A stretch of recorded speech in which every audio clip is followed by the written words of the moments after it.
Салам достор.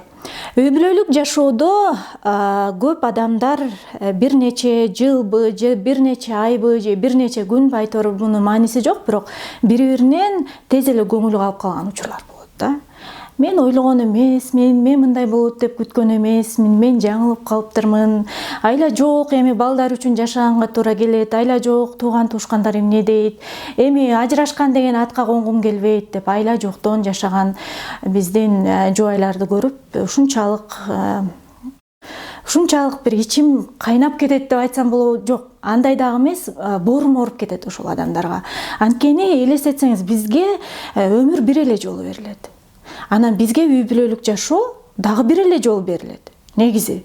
Өзүбүз аны бир нече жолу кылып алабыз, бирок экинчиси, үчүнчүсү баары бир кошулуп коюңуздар, өзүбүздү алдабайлы биринчисинде кыла албаган нерсени биз эмнегедир экинчисинде кылабыз деп ойлойбуз да. Бирок билесиздерби, биринчи никеде кыла албай атсак, анда экинчи орун алмаштыруу менен биз маселени чече албайбыз. Башка адамды алып келүү менен, же болбосо ошол эле жумуштан кетип калуу менен биз эгер өзүбүз үйрөнбөсөк мамиле түзгөндү, өзүбүздүн кемчиликтерибиздин үстүнөн иштебесек, биз орун алмаштыруу менен сумма өзгөрбөйт деген математиканын мыйзамы бул биздин жашоого дагы колдонсо болот да. Биз орун алмаштыруу менен эч нерсени өзгөртө албайбыз. Биз өзүбүздүн ойлорубузду, өзүбүздүн мамилебизди алмаштырышыбыз керек. Үй бүлөлүк жашоодо биз оңой эле мындайча айтканда чечип кое турган нерсени аябай чоң көйгөйгө алмаштыра алабыз да. Мисалы, ошолордун бирине токтолгум келип атат. Бири-бирибизге болгон күтүүлөрүбүздү айтканды билбейбиз.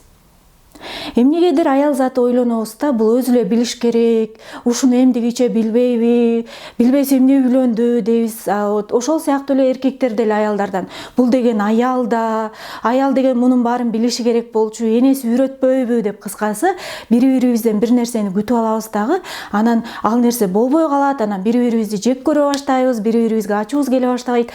Бирок көйгөй ошол жерде күтүүлөрүбүздү жөн гана маңдай тескей отуруп, жакшы маанайда, жакшы атмосферада отуруп, алтыным, мен сенден мону күтөм. Сен менден эмнени күтөсүң?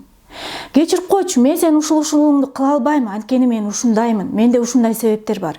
Канткенде ушул нерсени муну кыла албасам дагы ушул нерсеңди кичине болсо да толуктай алам деп. Эмнеге болбосун чогуу отуруп алып туруп күтүүлөрдү айтканга. Келгиле үйрөнөбүз. Ал бир мындайча айтканда жомоктордо барго, жер тыңшар мамыт, же болбосо анын жүрөгүнө кирип чыгып оюн окуй ала турган адамдар жок тилекке каршы.